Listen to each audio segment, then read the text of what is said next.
Assalamualaikum warahmatullahi wabarakatuh. Halo teman-teman semuanya. Baiklah, selamat datang dalam pertemuan pertama di kelas Manajemen Accounting. Nah, ini adalah bagian introduction teman-teman dan untuk hand textbooknya sendiri itu adalah di Hanson and Mowen Managerial Accounting. Oke.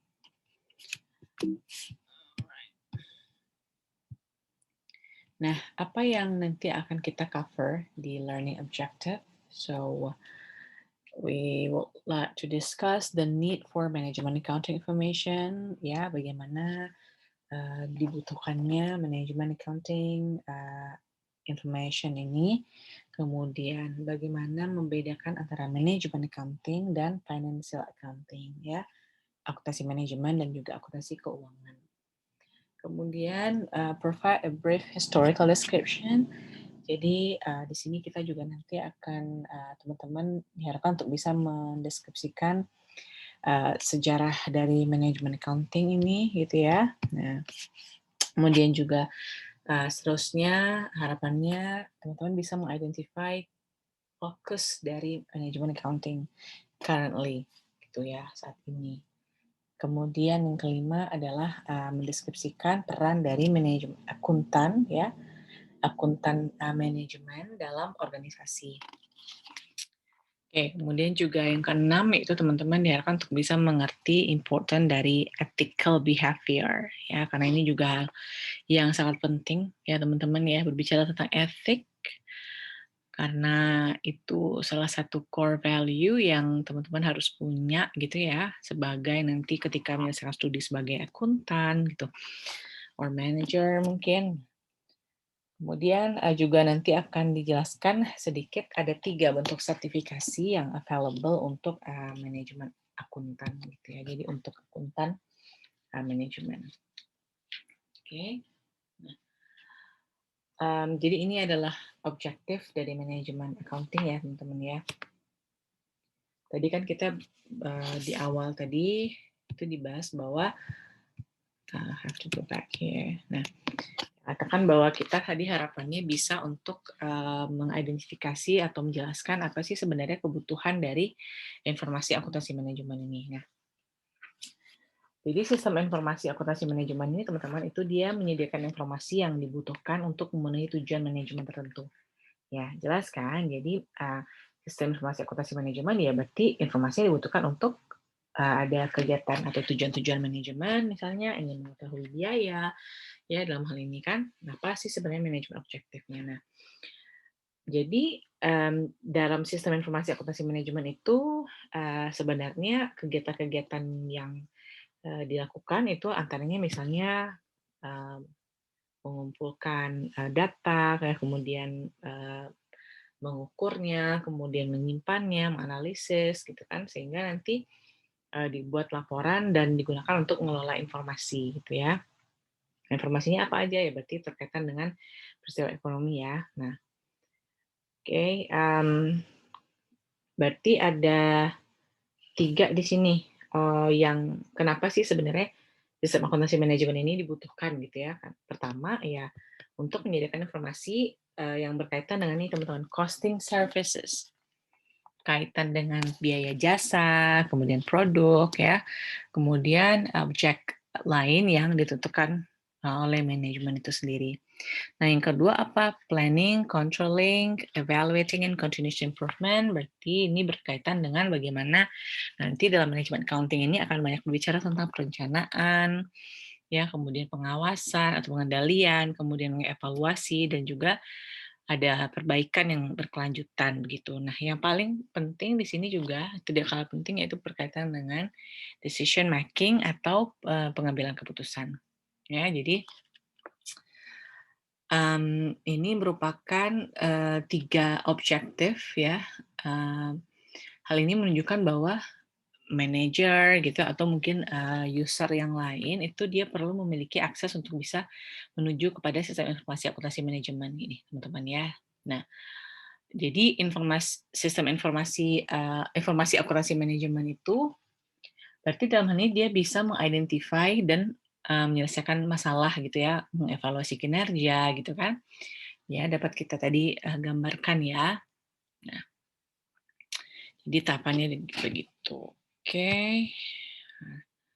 Nah, ini adalah sebuah model operasional ya. Jadi kayak model operasional sistem informasi akuntansi manajemen gitu. Jadi ketika ada economic event terjadi ya, kemudian diproses melalui dengan cara mengkoleknya, kemudian mengukurnya, kemudian menyimpan, menganalize, reporting, managing ya.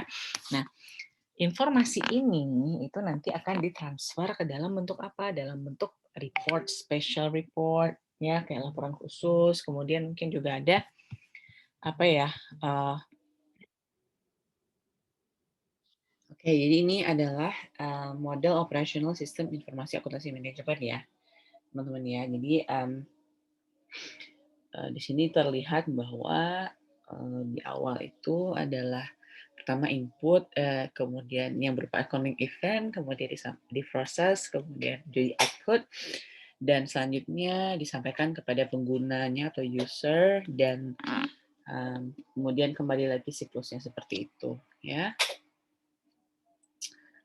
Oke, nah kemudian dalam hal ini itu ada Oke, nah sekarang kita masuk ke uh, manajemen proses ya, proses manajemen informasi yang dibutuhkan. Nah, proses manajemen ini adalah sebuah aktivitas perencanaan ya, mulai dari planning, kemudian disampaikan kepada planning ini berarti detail action apa sih yang harus dilakukan gitu kan untuk menempuh tujuan tertentu gitu kan ya, per particular end gitu. Jadi proses manajemen ini fungsi yang dilaksanakan oleh manajer dan juga pekerja yang diberdayakan. Nah, jadi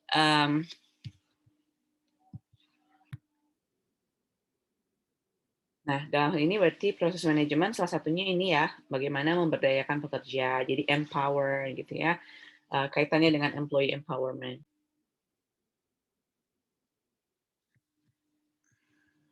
Nah, berarti pemberdayaan dari karyawan ini dia apa tugasnya? Nah, tugasnya berarti memberikan wewenang kepada orang-orang operasional ya, bagaimana dia bisa merencanakan, kemudian dalam hal ini juga kontrol. Nah, oke. Nah, apa yang menjadi highlight dalam pemberdayaan karyawan ini, teman-teman? Nah, ini sebenarnya proses manajemen ini itu kaitannya dengan karyawan yang paling dekat dengan suatu pekerjaan itu dia bisa memberikan masukan gitu kan ya. Nah, jadi kalau misalnya ketika karyawan itu yang dia paling dekat dengan suatu pekerjaan itu bahkan dia bisa memberikan sebuah input gitu ya atau masukan dalam hal pemecahan masalah juga. Nah, bisa juga dalam hal ini pekerja ini menghentikan produksi untuk mengidentifikasi dan juga memperbaiki masalah ya. Nah, masukan dari mereka itu bisa memperbaiki proses produksi gitu. Jadi ini contohnya di salah satu perusahaan itu dia bisa menghemat sekitar $14.300 per tahunnya dengan mendesain ulang operasi mesin cetak gitu ya. Jadi ini dalam sebuah buku juga Excellent Teams in Action gitu ya. Oke, nah jadi dalam hal ini para pekerja itu diberdayakan untuk mendesain ulang proses operasi sehingga dalam hal ini dia perusahaan Duffy Tools dan kayak mesin cetak gitu ya. Jadi komponen-komponen yang selesai itu dikerjakan, kemudian diarahkan ke satu cabang untuk meluncurkannya gitu. Jadi dalam hal ini dia itu adalah tabung penampung, ya. Teman-teman lihat di bukunya ya ada gambarnya bagaimana program pemberdayaan karyawan ini gitu. Nah, oke, berikutnya di salah step berikutnya itu adalah dalam manajemen proses ini information needs ini manajemen proses kaitannya dengan perencanaan. perencanaan apa? Controlling ya. Nah, ini adalah sebuah aktivitas manajerial yang di layer berikutnya yaitu controlling. Nah, controlling ini berarti monitor plan implementation. Jadi ini sebuah kegiatan apa ya, formulasi yang terperinci ya teman-teman dari kegiatan untuk dia bisa mencapai suatu tujuan akhir nih. Gitu. Ya.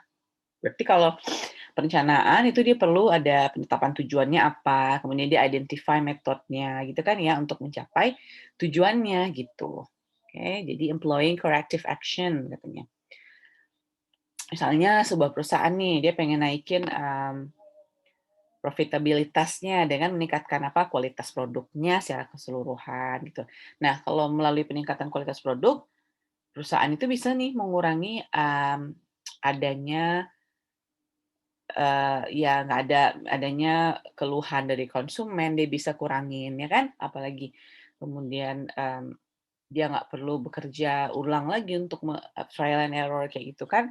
Kemudian juga, dia bisa menggunakan biaya untuk melakukan misalnya ada inspeksi gitu. Nah, sehingga bisa meningkatkan profitabilitas.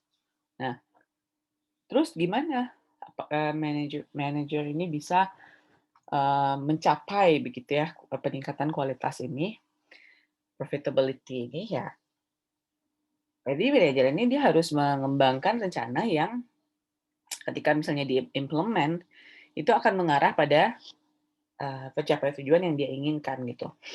Misalnya, contohnya ini manajer pabrik gitu ya. Jadi itu dia bisa memulai program misalnya mengevaluasi pemasok, ya kan? Ya, mengevaluasi supplier, pemasok, untuk dia mengidentifikasi dan memilih dulu nih yang mana nih yang mampu menyediakan komponen yang mungkin ya kalau bisa bebas dari cacat ya gitu ya. Nah, terus kaitannya sama yang tadi berarti kayak pekerjaan diberdayakan itu bisa di-identify. Dia bisa meng-identify kan penyebab dari apa nih cacat produksinya. Kemudian dia juga bisa memberikan metode baru, karena kan mereka yang paling dekat gitu dengan pekerjaan tadi dikatakan kan, untuk dia bisa menghasilkan produk yang, bisa mengurangi, pengerjaan ulang lagi gitu. Kemudian, bisa dibutuhkan untuk melakukan inspeksi juga. Nah, eee, oke. Nah, tadi itu kaitannya erat sama kita merencanakan ya teman-teman. Jadi merencanakan apa yang dilakukan gitu ya. Jadi, untuk pertama itu adalah yang planning tadi ya, saya jelasin yang barusan itu. Kemudian berikutnya itu adalah pengendalian, yang tadi itu kaitannya sama planning ya, karena dia kan, bagaimana dia bisa meningkatkan profitabilitas dengan melihat potensi-potensi, pemasoknya yang bisa jadi, ya semoga dia memberikan, komponen yang tidak cacat kayak gitu kan ya. Dan, kalau kaitannya dengan employee empowerment tadi adalah, ya dalam hal ini ya pemberdayaan pekerjaan dia bisa apa sih penyebab cacatnya gitu kan ya. Nah itu dalam hal planning, jadi ditentukanlah planning, ya direncanakan gitu. Kemudian sorry sorry. Nah, berikutnya itu adalah controlling. Nah, kalau pertama kita udah merencanakan nih gitu, tapi sebenarnya itu nggak cukup dengan kita planning kan. Ya nggak, kita juga harus melakukan control. Nah, control ini dalam monitoring plan-nya gitu kan ya, yang sudah kita implementasi, kemudian merencanakannya. Jadi, rencana itu harus diimplementasikan, kemudian dimonitor oleh manajer gitu kan, dan untuk memastikan bahwa memang dia berjalan sesuai seharusnya. Jadi kalau controlling itu adalah sebuah aktivitas manajerial untuk bisa memonitor nih bagaimana implementasi dari planning yang tadi dan bisa dilakukan improvement gitu. Jadi kalau misalnya ada ada perbaikan lah ya, misalnya supplier A tadinya, kemudian dia harus mencari yang mana yang tanpa cacat misalnya komponennya gitu-gitu. Nah, oke, jadi control di sini itu bisa dicapai dengan menggunakan feedback. Jadi feedback apa? Berarti feedback tuh ya dapat digunakan untuk dia bisa mengevaluasi nih. Yang tadi tuh kita ngelakuin apa aja ya? Oh ya udah kita perbaiki nih yang langkah-langkahnya untuk bisa mengimplementasikan suatu rencana. Ya. Nah, jadi berdasarkan feedback itu, maka manajer nih bisa dia memutuskan untuk apakah ini akan tetap jalan gitu kan, atau mungkin kita akan ambil suatu langkah perbaikan gitu kan ya sesuai dengan rencana awalnya. Atau mungkin dia merencanakan ulang lagi begitu yang kaitannya dengan tujuan. Dan feedback ini adalah suatu tahapan yang paling important, penting di controlling, teman-teman. Ya, dalam hal ini bisa jadi dalam bentuk informasi keuangan atau non keuangan ya. Oke, nah kemudian ini sebuah pengukuran yang merupakan bagian dari sistem informasi akuntansi manajemen ya teman-teman, dan menunjukkan bahwa ini adalah salah satu tahapan yang penting gitu. Nah, feedback dalam keuangan atau non keuangan ini teman-teman itu dapat disajikan biasanya dalam sebuah laporan kinerja. Ya, jadi dalam laporan kinerja itu bagaimana nanti dibandingkan antara actual data dan juga yang di-planningkan atau benchmark-nya gitu kan ya.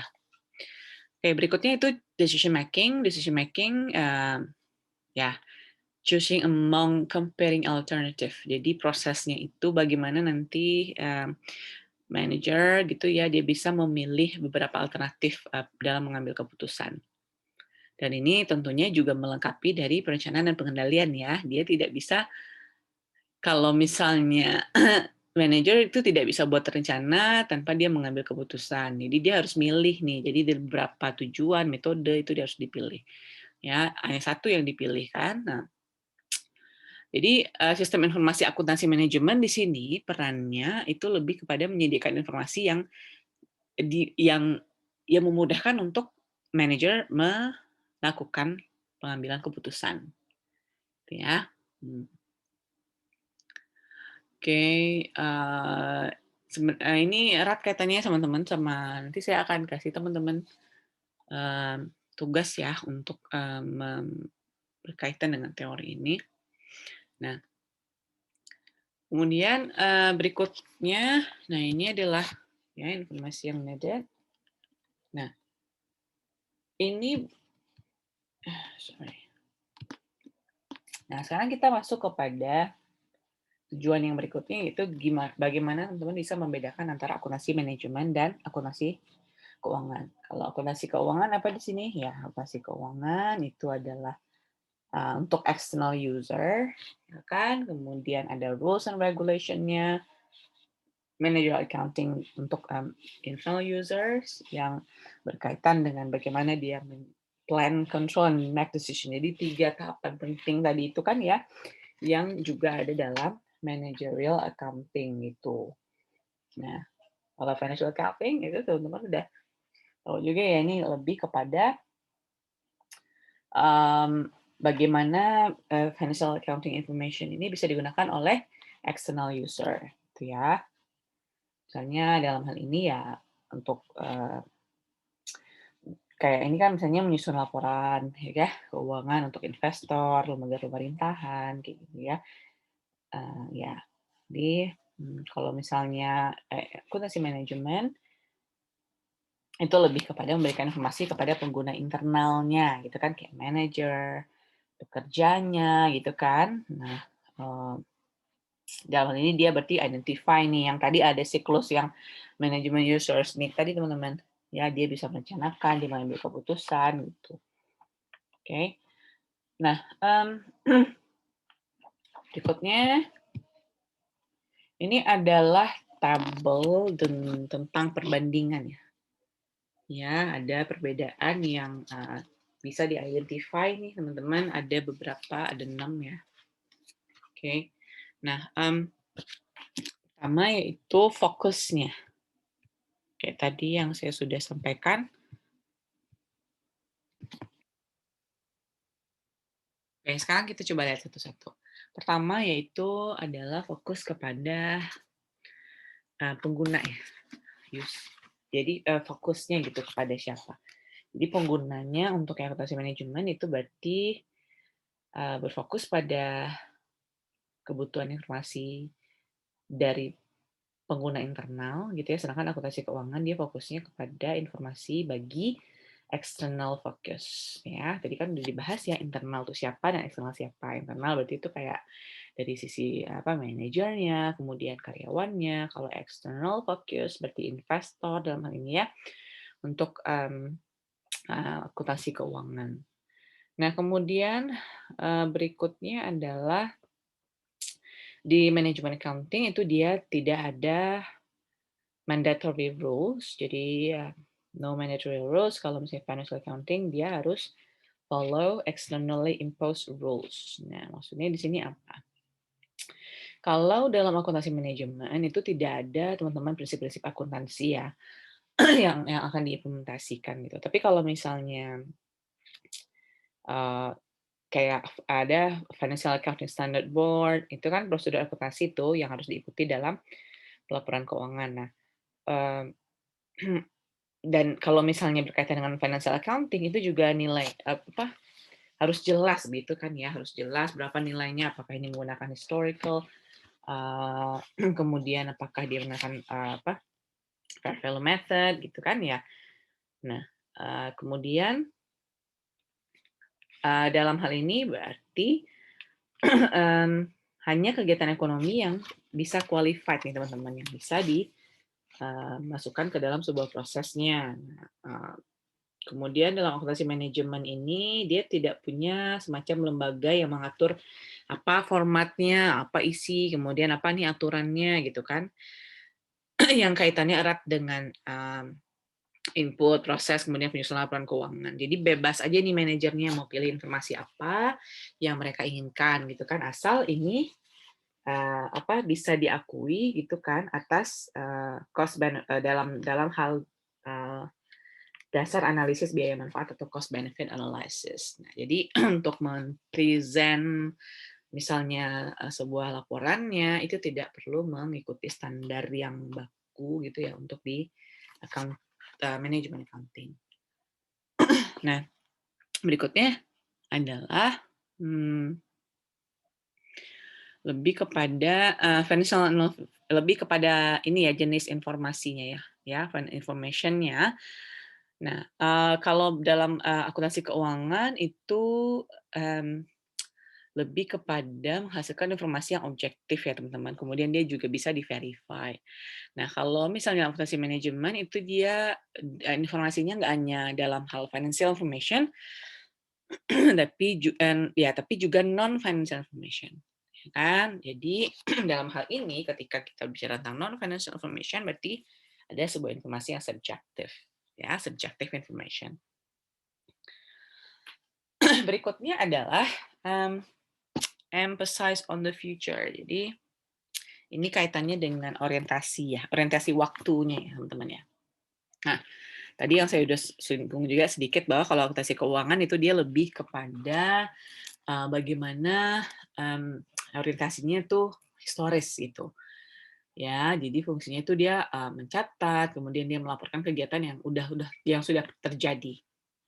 Nah, walaupun sebenarnya di akuntansi manajemen itu dia juga melaporkan kejadian yang telah terjadi, tapi dalam hal ini akuntansi manajemen ini dia lebih menekankan kepada penyedia informasi untuk di masa mendatang, ya kan? Jadi ini kaitannya erat dengan bagaimana pengambilan keputusan untuk di masa mendatang gitu. Nah, oke, misalnya dalam ini misalnya manajemen nih dia nggak hanya ingin mengetahui ini berapa ya biaya yang dikeluarkan untuk membuat satu produk, tapi juga biaya yang akan dikeluarkan nih untuk membuat suatu produk. Nah, gitu. Ya kan? Jadi bisa ada keputusannya, waktunya itu lebih juga ada pada masa depan.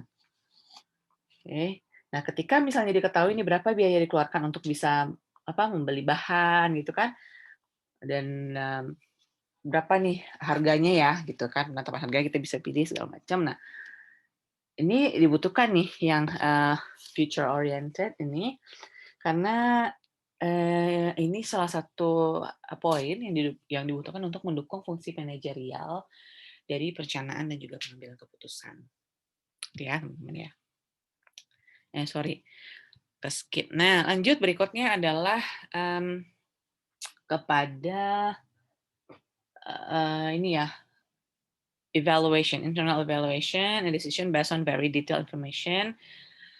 Ini berarti dalam hal ini di manajemen accounting itu dia lebih detail ya untuk internal evaluation-nya gitu kan. Kalau misalnya di akuntansi keuangan itu dia lebih kepada kinerja perusahaan secara keseluruhan. Jadi dia kalau akuntansi manajemen berarti kan ada ukurannya, laporannya, internalnya gitu kan. Nah, ini digunakan untuk mengevaluate kinerja dari sebuah entitas, kemudian mungkin line produk ya. Dia maksudnya ada beberapa produk yang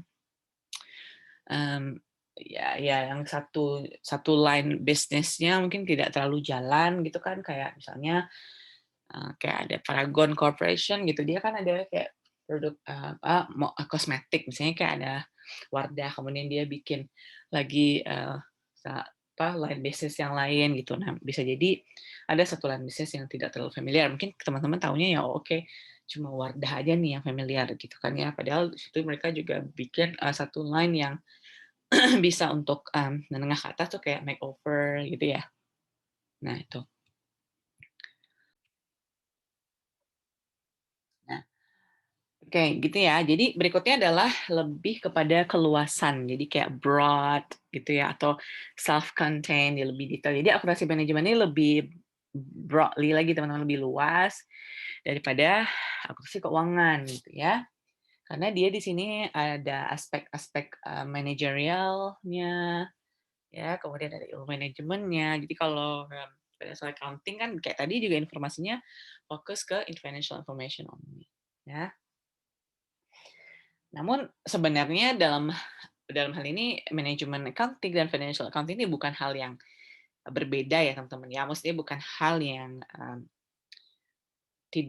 bukan hal yang tidak bisa digabungkan. Maksudnya gini, sistem informasi akuntansi manajemen itu ya ada kaitannya dengan akuntansi keuangan ini. Karena tentunya dia bagian dari akuntansi secara keseluruhan gitu kan.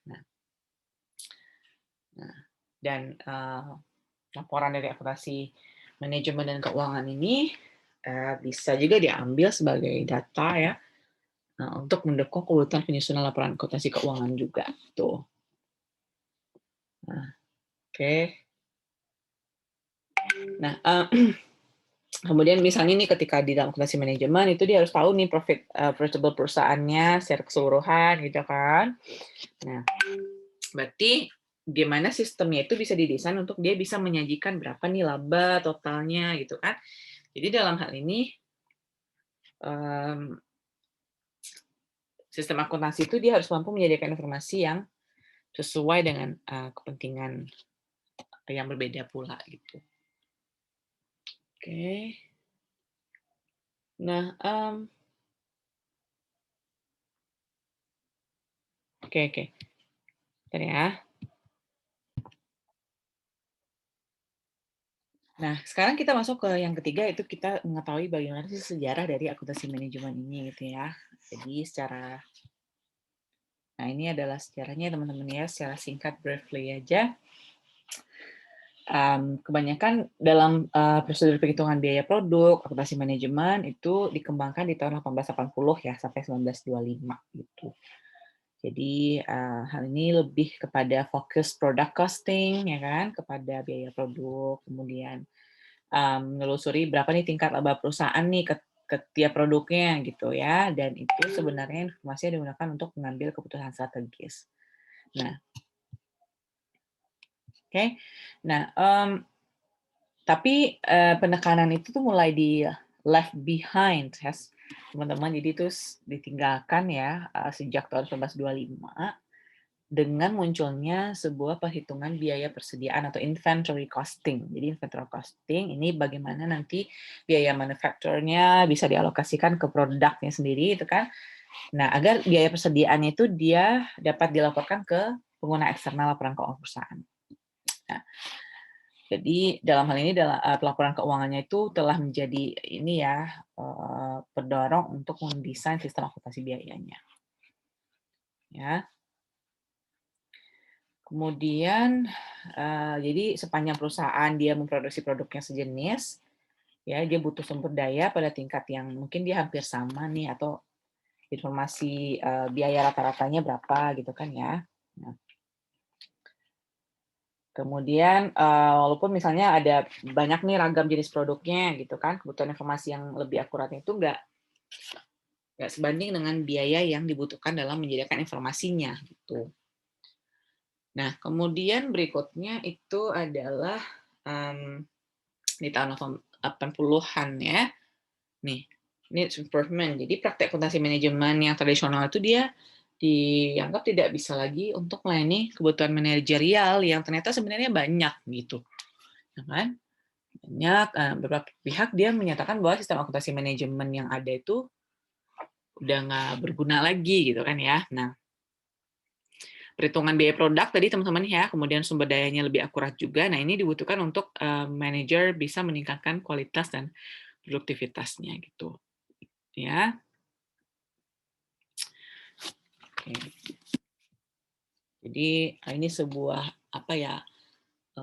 Bagaimana ketika sistem akuntansi manajemen itu mungkin mengalami kelemahan, kemudian apa nih yang harus dilakukan untuk bisa meningkatkannya gitu, ya.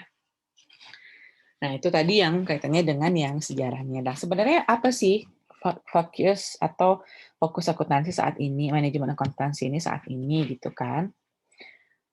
Nah, need for innovation and relevant produce. Nah, jadi dalam hal ini, dalam kaitannya dengan apa sih yang current focus dari akuntansi manajemen ini, itu dibutuhkan adanya pengembangan praktek akuntansi manajemen ya teman-teman yang inovatif dan relevan. Nah, akhirnya ini konsekuensinya adalah sistem akuntansi manajemen ini nanti dia akan berdasarkan aktivitas banyak dikembangkan juga dan diimplementasikan oleh organisasi gitu ya. Nah, kemudian fokusnya juga itu akan diperluas lagi teman-teman, supaya manajer itu dia bisa melayani kebutuhan pelanggannya dengan lebih baik, kemudian dia bisa mengelola value change dari perusahaannya gitu ya.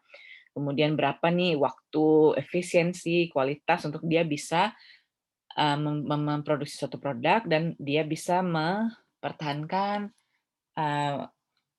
keunggulannya dia bersaing dengan yang lain gitu ya. Nah, ada 3 di sini ya, fokus begitu ya dalam akuntansi manajemen ini. Pertama adalah activity based management. Jadi activity based management atau manajemen yang berdasarkan aktivitas, teman-teman. Jadi permintaan informasi akuntansi manajemen itu dia mengarah kepada aktivitas, maksudnya ini adalah pendekatan yang terintegrasi gitu ya teman-teman di seluruh sistem dan memfokuskan perhatian manajemennya itu ke aktivitas gitu. Yang tujuannya apa? Agar dia bisa meningkatkan nih nilai untuk pelanggannya, berapa laba yang dihasilkan. Jadi manajemen berdasarkan aktivitas ini tuh lebih kepada activity based costing, teman-teman. ABC. Ya, ada ABC di sini. Dan juga analisa dari nilai prosesnya. Nah, kalau misalnya kita menghitung biaya berdasarkan aktivitas, itu tentunya bisa lebih mengetahui berapa nih alokasi biayanya gitu kan. Ya, berapa nih biaya yang sesuai dengan aktivitas, kemudian jadi analisis nilai prosesnya itu lebih kepada analisis aktivitas ya teman-teman ya. Oke. Kemudian kenapa ini dibutuhkan ya? Karena kalau misalnya berbasis aktivitas itu bisa dijadikan acuan ketika sebuah aktivitas dilakukan, apa nih cara yang lebih efisien, kemudian apa nih aktivitas yang nggak diperlukan kalau misalnya nggak memberikan nilai yang baik untuk pelanggan, gitu. Kemudian customer orientation yang kedua, berarti orientasi kepada pelanggan. Berdasarkan aktivitas tujuan tadi, ya berdasarkan aktivitas itu kan tadi tujuannya dia bisa mengelola aktivitas gitu kan ya. Kemudian bisa mengimprove nilai pelanggan gitu kan. Nah, dalam hal ini tuh kaitannya adalah fokus dari perusahaan ya kaitan dengan customer ini karena dia bisa menciptakan competitive advantage kan. Ya nggak, kalau misalnya dia punya nilai lebih baik untuk pelanggannya, kemudian biayanya mungkin lebih rendah atau sama ya dari kompetitornya gitu kan, atau misalnya nilainya sama dengan biaya lebih rendah. Nah, di sini adalah salah satu poinnya. Jadi, apa, strategic to maintain competitive advantage gitu kan. Kemudian value change-nya untuk fokus kepada value dari customer. Jadi, customer value atau nilai dari pelanggan ini teman-teman adalah kaitannya bagaimana differentiation, kayak selisih ya antara apa yang sebenarnya pelanggan itu terima dengan apa yang dia sudah korbankan nih gitu, ya kan? Nah, teman-teman kebayang ya itu. Jadi, mmm, dalam hal ini ya misalnya dia manfaat yang dia dapatkan misalnya produknya itu sendiri gitu kan. Nah, ataupun mungkin, dalam hal ini juga kaitannya dengan ada intangible juga ya yang mereka terima mereka terima dari produk yang dibeli. Jadi realisasi bagi pelanggan itu, meliputi ada, kaitannya dengan kualitasnya ya, produknya, gitu kan ya teman-teman, merek dagangnya mungkin, nah gitu. Nah jadi pengorbanan si, customer meliputi apa aja nih, biasanya dia pengorbanannya ya otomatis dia udah beli produk, ya kan. Kemudian dia udah punya apa, waktu dan, usahanya juga udah dikorbankan nih untuk bisa dia pelajari dulu ini bagus nggak ya produk ini gitu ya, sampai nanti akhirnya membeli si pelanggannya kan. Nah, kemudian gimana nih setelah dibeli, ada lagi misalnya biaya-biaya yang muncul, post purchase cost misalnya gitu kan. Bagaimana dia bisa memelihara barangnya gitu kan. Nah, itu. Jadi, kemudian ketika misalnya produk yang dipakai itu misalnya tidak anggap aja lah kayak misalnya kalau apa, teman-teman ya atau mahasiswa misalnya kayak, "Oh, kita pakai skincare apa ya?" Gitu. Ya udah di-searching dulu, lihat dulu yang harganya mungkin nggak terlalu mahal tapi bagus gitu, apa ya gitu. Nah, jadi, dalam hal ini ada juga, ya udahlah ternyata ternyata misalnya nggak cocok gitu ya, ternyata nggak cocok skincare-nya. Ya udah akhirnya nggak dipakai gitu. Nah itu kan ada post purchase cost, yang terjadi kan di situ, gitu. Nah, jadi dalam hal ini, gimana sebenarnya dalam hal perusahaan ya, bagaimana dia bisa mengurangi, pengorbanan dari pelanggan itu yang kaitannya dengan beberapa step tadi. Otomatis mungkin dalam memberikan detail produk itu kalau bisa lebih akurat lagi gitu kan ya. Nah, sehingga ketika misalnya orang beli itu nggak terlalu lama mikirnya, "Oh ternyata ini nggak cocok nih untuk kulit kering," gitu. "Oh ini ternyata tuh nggak cocok nih untuk kulit berminyak," misalnya untuk skincare tadi ya contohnya. Jadi itu adalah informasi yang dibutuhkan oleh pelanggan yang membuat pelanggan itu bisa menentukan apa keputusannya sendiri gitu, tanpa dia sampai nanti ke post purchase cost ada pengorbanan segala macam akhirnya nggak beli. Nah, itu kan bisa mempengaruhi keberlanjutan, produknya itu sendiri dibeli, nggak sama orang untuk ke depannya.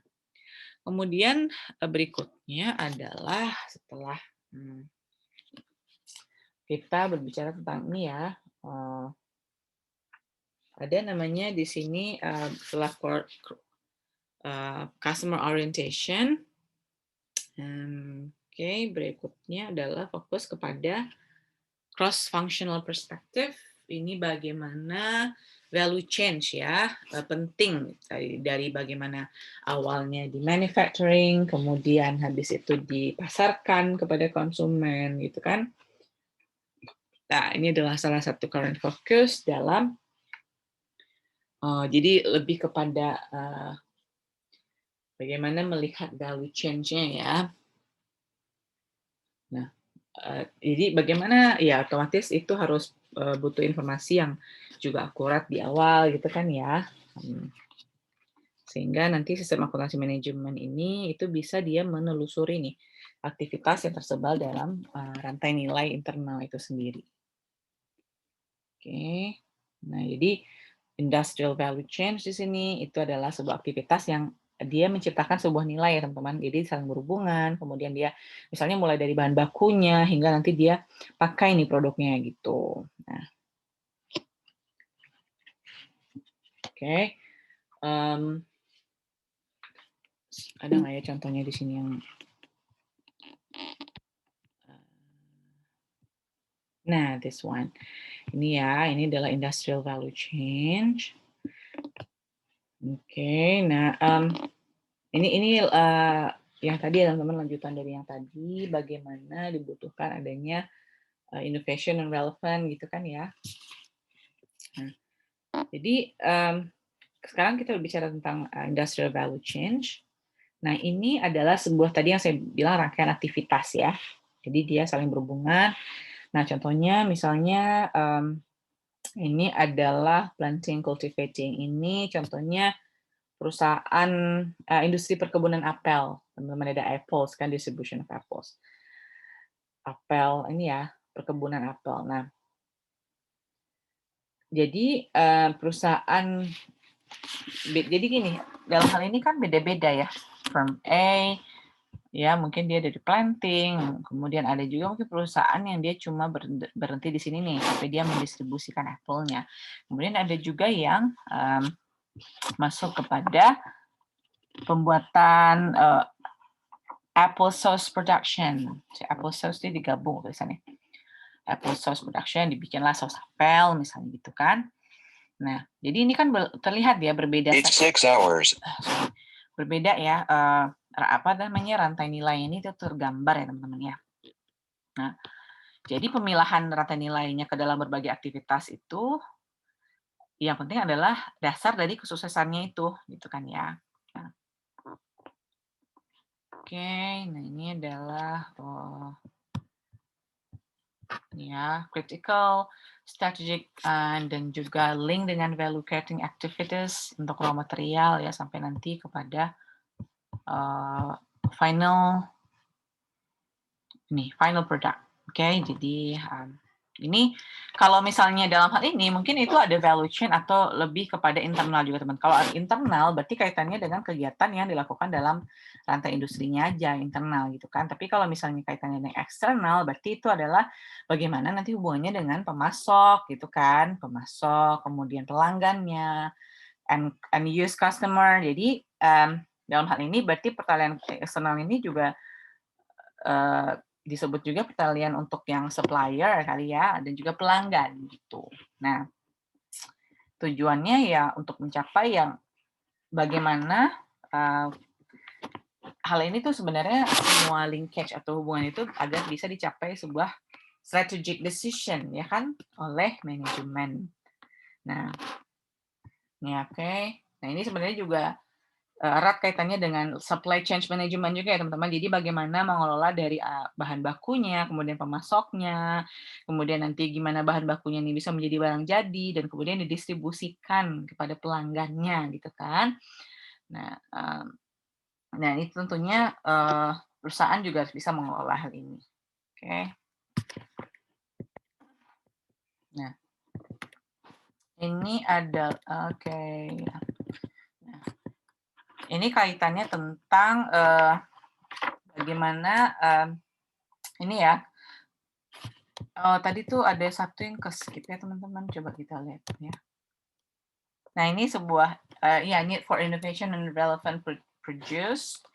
Ini nah di sini itu kaitannya dengan total quality management ya, atau manajemen kualitas total ya teman-teman. Bagaimana adanya dibutuhkan continuous improvement. Jadi ada perbaikan kelanjutan sehingga nanti ada kesempurnaan dalam manufacture-nya. Jadi kalau misalnya produknya diproduksi dengan kesalahan yang mungkin minim gitu ya misalnya dia sudah sesuai nih spesifikasinya untuk membuat suatu produk gitu kan. Nah, ya itu sebenarnya hal yang itu ya menjadi fokus juga gitu kan ya. Jadi untuk bisa bertahan tentunya kita harus masuk kepada lingkungan persaingan gitu kan ya teman-teman ya. Jadi dalam hal ini manajemen kualitas total itu adalah ketika perusahaan itu dia bisa menciptakan lingkungan yang memungkinkan pekerjaannya itu dia bisa menghasilkan produk yang memang zero defect teman-teman ya kaitannya. Jadi dia ini sudah menjadi transformasi bagaimana kualitas di masa lalu itu gitu kan ya, dibutuhkan untuk menjadi sebuah evaluation process gitu untuk bisa maju kepada perbaikan ke depannya. Nah, begitu. Kemudian waktu sebagai competitive advantage gitu kan ya, teman-teman. Nah, itu ya teman-teman ya. Jadi kalau berbicara tentang time ya berarti ini menjadi salah satu competitive advantage juga nih. Kenapa? Karena waktu yang dibutuhkan untuk mencapai jadi bagaimana perusahaan itu dia bisa memperpendek siklus desain nih teman-teman. Implementasinya ya, jadi dia harus mengirim produk itu dengan cepat gitu ya. Nah, ini time adalah salah satu yang penting. Jadi misalnya ketika barang itu harus dimuat ke kapal gitu kan ya, ketika mau dikirimkan atau shipping itu harus segera gitu dilakukan ya. Nah, dan kemudian hal ini tentunya kaitannya dengan meningkatkan respon pelanggan gitu kan. Nah, ketika misalnya teman-teman order barang ya ini kita mungkin lebih ke misalnya kita contohin ketika teman-teman order barang pasti teman-teman akan lihat wah yang cepat datangnya nih kalau bisa tuh kayak sehari bisa sampai gitu kan. Nah, itu harapannya. Dan kemudian juga kaitan dengan efisiensi. Jadi berarti efisiensi ini adalah bagaimana kualitas dan waktunya itu jadi hal yang penting juga nih teman-teman ya. Jadi ada peningkatan dimensi dalam labanya, kemudian pengukuran efisiensi finansialnya itu juga diperlukan. Jadi biaya ini sebuah critical point ya untuk efisiensi gitu ya teman-teman ya. Oke, berikutnya adalah e-business for reduction. Nah, dalam hal ini erat ya dengan current focus yang sekarang ini teman-teman. Jadi transaksi bisnis itu dengan menggunakan teknologi informasi. Nah, sekarang kan udah makin booming ya e-business, kemudian ini diharapkan bisa tumbuh besar dan hal ini juga sudah terjadi ya pada saat ini. Jadi bisnis ini dia menyediakan kesempatan untuk perusahaan agar dia bisa lebih luas lagi penjualannya ke seluruh dunia mungkin ya. Nah, teman-teman mungkin sekarang udah gampang kalau misalnya mau beli barang dari Cina langsung itu kan. Kemudian bagaimana transaksi melalui elektronik itu bisa lebih cepat lagi gitu kan ya. Nah, misalnya untuk mendapatkan suatu barang itu kita cuma butuh kayak oke, sekarang kita contohin misalnya dari Jakarta ke Padang gitu kan ya. Itu ketika kita beli kalau saya kan lokasinya di Padang nih, karena kan saya juga merasakan ya teman-temannya kayak teman-teman mungkin ada di daerah yang lain, ketika beli barang dari Jakarta misalnya, wah lebih enak ongkirnya tuh nggak semahal ketika kita ke Jakartanya langsung gitu kan, untuk beli barang. Nah itu contohnya. Jadi bisnis ini erat juga kaitannya dengan cost reduction gitu kan ya. Kayak biaya-biaya transaksi misalnya. Ini kalau misalnya tadi berbicara tentang e-business juga ketika kalau misalnya kita udah elektronik ya nggak perlu kertas lagi ya teman-teman ya. Berarti kan perusahaan nggak perlu lagi nih bisa meminimais penggunaan kertas gitu. Nah, oke. Ini tadi yang udah kita ini ya. Jadi dia udah kita lihat sebelumnya teman-teman ya. Nah, sekarang nah ini adalah sebuah ini ya, Sarbanes-Oxley, dia meningkatkan the roles, bagaimana a role of management accountant itu dengan apa gitu. Dengan apa perannya itu ditingkatkan atau di-enhance dengan ya butuh adanya tighten regulation ya, lebih kepada bagaimana perusahaan itu menetapkan regulationnya, kemudian kontrolnya lebih ditingkatkan lagi terhadap manajemennya ya, kemudian bagaimana manajemen assessment itu dibutuhkan nih dalam pengendalian internal. Kemudian bagaimana manajemen accounting ini itu bisa didesain untuk profit maximization, teman-teman. Jadi dia bagaimana meningkatkan profit dan jadi hal ini ketika praktek dalam akuntansi manajemen itu kan tujuannya untuk bisa memaksimumkan laba. Jadi kalau traditionally kinerja ekonomi perusahaan itu dia menjadi salah satu pertimbangan utama juga nih teman-teman. Nah tapi Tapi harusnya kan nggak ini ya, jadi kayak, kalau misalnya fokus laba aja, ya artinya nanti hal-hal yang lain itu tidak bisa difokuskan juga. Jadi sebenarnya hal ini juga harus dibatasi juga nih dengan adanya legal atau cara-cara yang emang etis gitu kan, ethical and legal means. Nah, di sini makanya disampaikan di sini adalah ethical and legal means. Kayak perilaku etik apa nih? Ini nilai-nilai yang harus ditanamkan kayak misalnya jujur ya, punya integritas, kemudian ketika buat janji itu dipenuhi, kemudian teman-teman loyal ya, kemudian peduli terhadap sesama, kemudian bagaimana teman-teman menghargai orang lain, kemudian bagaimana teman-teman menjadi apa ya, bertanggung jawab dengan apa yang diberikan gitu kan ya. Nah, bagaimana juga nanti akuntabilitas. Kemudian masuk ke sertifikasi, teman-teman. Jadi sertifikasi ini ada 3 ya dalam manajemen accounting ini. Itu adalah ada Certificate in Management Accounting (CMA), kemudian Certificate in Public Accounting, dan Certificate in Internal Auditing atau CIA. Nah, tentunya ini punya salah satu keuntungan atau keunggulan masing-masing ya. Jadi accountant itu has made requirement untuk pendidikan dan juga experience. Experience, pengalaman, hal yang sangat penting sekali ya dalam memastikan bahwa mereka memiliki kualifikasi yang memang bagus gitu. Jadi ada 3 ya tadi teman-teman ya, CMA ya. Jadi sertifikat ini menunjukkan bahwa yang memegang certification itu berarti dia punya kemampuan minimal nih ya, profesional gitu. Jadi ada CMA, ada Certificate in Management Accounting, kemudian Certificate in Public Accounting, ya, kemudian Certificate in Internal Auditing gitu ya. Ya, jadi kalau untuk yang CMA tadi teman-teman berarti itu khusus untuk akuntan manajemen ya. Ya, jadi ujian kualifikasinya dia punya pengalaman gitu yang dibutuhkan. Nah, jadi syaratnya misalnya ya ada bidang ilmu ekonomi, kemudian akuntansi laporan keuangan, kemudian pelaporan manajemen dan juga analisis keputusan dan informasi gitu. Ya. Kemudian tadi kan ada CPA ya, Certificate Public Accounting. Jadi ini yang paling familiar teman-teman CPA ini karena dia menunjukkan profesional untuk auditor eksternal. Ya, jadi dia menyediakan jaminan tentang adanya andal nih laporan keuangan yang dikeluarkan oleh perusahaan. Kemudian CIA yang internal auditor itu adalah ketika misalnya ada pemeriksaan internal beda nih sama eksternal gitu kan dalam akuntansi manajemen. Nah, tentu butuh adanya internal auditor agar ya dibutuhkan oleh perusahaan gitu ya agar dia bisa memberikan penilaian terlebih dahulu. Oke teman-teman, nah untuk bab ini kita sudah tercover ya semuanya, tujuannya dan materinya.